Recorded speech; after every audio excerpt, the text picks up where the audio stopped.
I didn't notice it immediately, but 虎杖1日1時間あることをするだけで月収100万円にって言われて信じるか。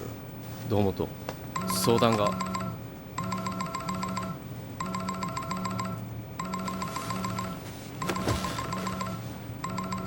虎杖、何か飲むか。高専の回しもんか。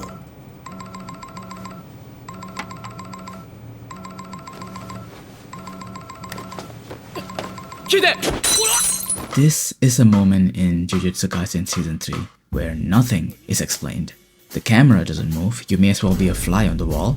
Nobody tells you how to feel and no one even acknowledges that you're watching. It feels less like a scene made for an audience and more like something that you just happened to witness. Something that would have happened whether or not you were there to see it. Let's take a step back and imagine how this would have unfolded in another anime. Normally, when two characters are talking to each other, the camera would maybe shift back and forth between them, show their face maybe over the shoulder, and when the phone rang, 相談が。 it would shift to the phone and zoom in to show that it is ringing. Then maybe we would have a flashback explaining what the phone call means. Okay, so it means danger. Then maybe we would come back to the present and we might get an inner monologue of Hakari and his suspicions of Yuji. Then we would get another inner monologue. Fortunately, none of this is done in the scene. None of it. That's because the show relies heavily on character acting. おいおいおいおい、マジか。夢か。 This is when they animate those small human movements like glances or pauses. You know, those tiny things that show what a character is thinking without needing dialogue. And to animate this well, they use something called rotoscopy. Rotoscoping is when animators build animation directly on top of real human movement. They trace it frame by frame to give the motion a more realistic feel, and it works. The movements feel heavier and more grounded, almost uncomfortably real. And don't get it twisted, rotoscoping is not easy. It takes effort, precision, and it's just more expensive. And that's when I realized that Season 3 of JJK, it simply lets the scene unfold and trusts us to notice things. Instead of solely relying on flashy action and camera movements, they prioritize atmosphere.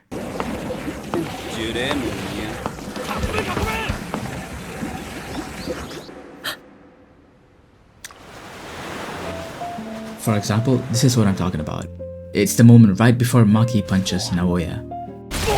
And don't get me wrong, the punch itself is great. But for me, the moment leading up to the punch is everything. On paper, this should be a classic anime moment, right? Like hype music, camera focused on the characters, you know, showing off all the cool things they're doing, but that's not all that happens here. Instead, the camera shifts away.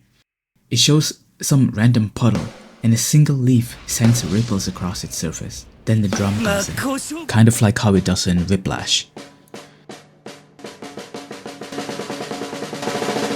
It starts slow, then it gets faster and faster, each beat stretching the moment, building the tension. It makes you want to sit right at the edge of your seat. And instead of solely focusing on the characters, we see what their presence is doing to the environment around them.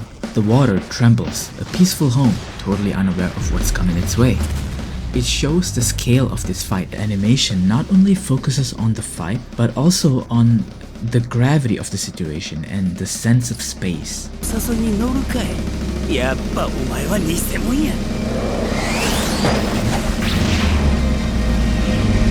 It honestly blows my mind to see how far this show has come from season 1. It no longer pauses to make sure you're following. It doesn't underline the emotions. It doesn't explain why a moment matters. It trusts that doing it honestly is enough. That letting the moment speak for itself is enough.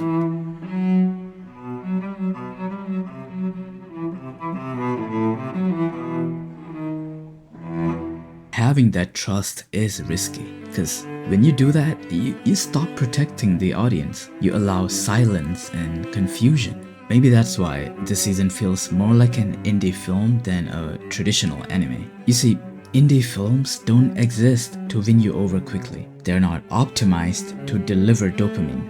They don't care if you're comfortable. All they care about is intention and staying true to themselves. Indie films are not afraid to let shots linger as long as they need to, even if it's awkward. And the crazy thing is, by not babying me, the viewer, I found myself more attentive. Suddenly I started paying attention to the framing, to the silence, to what wasn't being shown. Like, look at these shots. These are so unorthodox. Like, how often do you see lens distortion in anime? Or the way this shot is in low frame rate with the blurriness and the grain, and this shot with the fucking color palette. Brother, I cannot get enough of this. Give me more. I need more. And the ironic thing is, by no longer chasing our approval, Jujutsu Kaisen ends up doing its most impressive, confident work. Maybe that's the real mark of growth, not just in stories or anime, but in people. The moment when you stop asking, oh, will they like me if I do this? Will they be impressed with me if I do this? And start asking if, am I being honest? Is this me? Am I being me?